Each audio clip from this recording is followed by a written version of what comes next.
ವಿಶೇಷವಾದಂಥ ಒಂದು ಸ್ತ್ರೀ ವಶೀಕರಣವನ್ನು ತಿಳಿಸ್ಕೊಡ್ತಾ ಇದ್ದೀನಿ.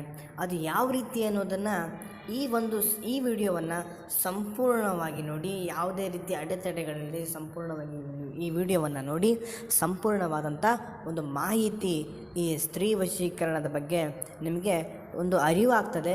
ಹೇಗೆ ಮಾಡೋದು ಅನ್ನೋದನ್ನು ನಾನು ನಿಮಗೆ ತಿಳಿಸ್ಕೊಡ್ತಾ ಇದ್ದೀನಿ. ಮತ್ತು ನೀವು ಸ್ತ್ರೀ ವಿಚಾರ ಅಂತ ಹೇಳಿದ್ರೆ ಒಂದು ಗಂಡ ಹೆಂಡತಿ ಇರ್ಬೋದು. ಗಂಡ ಹೆಂಡತಿ ವಿಚಾರದಲ್ಲಿ ನೋಡಿದಾಗ ಹೆಂಡತಿ ಗಂಡನ ಮಾತು ಕೇಳಲ್ಲ, ಗಂಡ ಹೆಂಡತಿ ಮಾತು ಕೇಳೋದಿಲ್ಲ.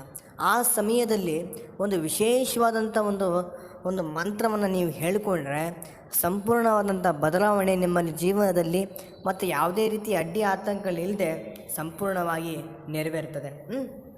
ಮತ್ತೊಂದು, ಈ ಮಂತ್ರವನ್ನು ನೀವು ಪ್ರತಿ ಯಾವುದೇ ಒಂದು ಸೋಮವಾರದಿಂದ ಹಿಡಿದು ಭಾನುವಾರದವರೆಗೂ ಯಾವುದೇ ದಿನಗಳಲ್ಲಿ ಈ ಮಂತ್ರವನ್ನು ಉಚ್ಚಾರಣೆ ಮಾಡಿದ್ರೆ ಸಂಪೂರ್ಣವಾದಂಥ ಬದಲಾವಣೆ ನಿಮಗೆ ಖಂಡಿತವಾಗಿ ಆಗುತ್ತೆ.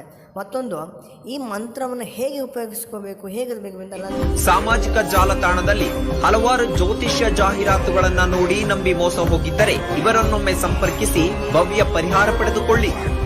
ಪ್ರೀತಿ ಪ್ರೇಮ ವಿಚಾರದಲ್ಲಿ ನೆಮ್ಮದಿ ಕಳೆದುಕೊಂಡು ನೋವು ಪಡುತ್ತಿದ್ದೀರಾ? ಇಷ್ಟಪಟ್ಟವರನ್ನ ಲವ್ ಮ್ಯಾರೇಜ್ ಆಗಲು ಸಮಸ್ಯೆ ಆಗುತ್ತಿದೆಯೇ? ಸ್ತ್ರೀ ಪುರುಷ ವಶೀಕರಣ ಪ್ರಯೋಗವಾಗಬೇಕೆ? ಮಾಟ ಮಂತ್ರ ಪ್ರಯೋಗದಲ್ಲಿ ದುಃಖ ಪಡುತ್ತಿದ್ದೀರಾ? ಗಂಡ ಹೆಂಡತಿ ಜೀವನದಲ್ಲಿ ಸಮಸ್ಯೆ ಆಗುತ್ತಿದೆಯೇ? ನಂಬಿದ ವ್ಯಕ್ತಿಯಿಂದ ಮೋಸ ಹೋಗಿದ್ದೀರಾ? ನಿಮ್ಮ ಜೀವನದಲ್ಲಿ ಸುಖ ಶಾಂತಿ ನೆಮ್ಮದಿ ಸಿಗುತ್ತಿಲ್ಲವೇ? ಚಿಂತಿಸಬೇಡಿ. ಶ್ರೀ ಮಹಾಕಾಳಿ ದೇವಿಯ ದೈವಿಕ ಅರಿಶಿಣ ಕ್ರಿಯಾ ಪೂಜಾ ಪದ್ಧತಿಯಿಂದ ಶೀಘ್ರ ಪರಿಹಾರ ಮಾಡಿಕೊಡುತ್ತಾರೆ.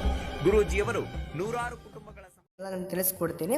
ಮತ್ತೊಂದು, ನಿಮ್ಮ ಸ್ತ್ರೀ ಅದೇ ಗಂಡ ಹೆಂಡತಿ ಆಗಿರ್ಬೋದು, ಒಂದು ಪ್ರೀತಿ ಒಂದು ಪ್ರೇಮಿಸ್ತಾ ಒಂದು ಪ್ರೇಮಿಗಳಾಗಿರ್ಬೋದು, ಅಮರ ಪ್ರೇಮಿಗಳಾಗಿರ್ಬೋದು, ಇನ್ನೇನು ಆ ಹುಡುಗಿ ನಿಮ್ಮನ್ನು ಒಪ್ಕೋಬೇಕು ಅನ್ನೋ ಸಮಯದಲ್ಲಿ ಆ ಹುಡುಗಿ ನಿಮಗೆ ಒಂದು ಮನಸ್ತಾಪ ಬಂದುಬಿಡುತ್ತೆ.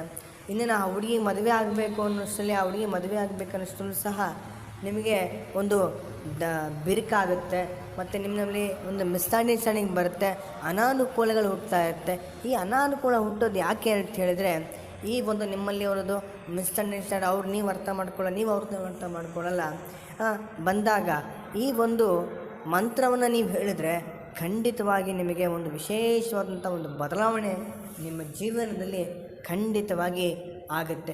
ಅದು ಹೇಗೆ ಮಾಡಬೇಕು ಅನ್ನೋದನ್ನು ನಾನೀಗ ತಿಳಿಸ್ಕೊಡ್ತಾ ಇದ್ದೀನಿ. ಆ ಮಂತ್ರ ಏನಂತ ಹೇಳಿದ್ರೆ ಶ್ರೀ ಚಾಮುಂಡಾಯ ನಮಃ ಅಂತ. ಮತ್ತೊಂದು, ಈ ಯಾವ ರೀತಿಯಲ್ಲಿ ಮಾಡಬೇಕು ಅನ್ನೋದನ್ನು ನಾನು ನಿಮಗೆ ಈ ಒಂದು ವಿಡಿಯೋದಲ್ಲಿ ತಿಳಿಸ್ಕೊಡ್ತಾ ಇದ್ದೀನಿ. ಮತ್ತೊಂದು, ವಿಶೇಷವಾಗಿ ಕೇಳಿಸ್ಕೊಳ್ಳಿ ಕರೆಕ್ಟಾಗಿ. ಮತ್ತೊಂದು, ಓಂ ಶ್ರೀ ಚಾಮುಂಡಾಯ ನಮಃ ವಶಂ, ಮತ್ತು ಅವ್ರ ಹೆಸರು ಬರೀಬೇಕು. ಯಾರು ನೀವು ಇಷ್ಟಪಡ್ತಿದ್ರ ಅವ್ರ ಹೆಸರು ಬರೀಬೇಕು. ಕುರು ಸ್ವಾಹ, ಓಂ ಚಾಮುಂಡಾಯ ವಶ ಕುರು ಸ್ವಾಹ, ಓಂ ಶ್ರೀ ಚಾಮುಂಡಾಯ ಕುರು ಸಹ ಅಂತ ನೀವು ಈ ಮಂತ್ರವನ್ನು ಬರೀರಿ. ಖಂಡಿತವಾಗಿ ನಿಮಗೆ ಅನುಕೂಲ ಆಗುತ್ತೆ.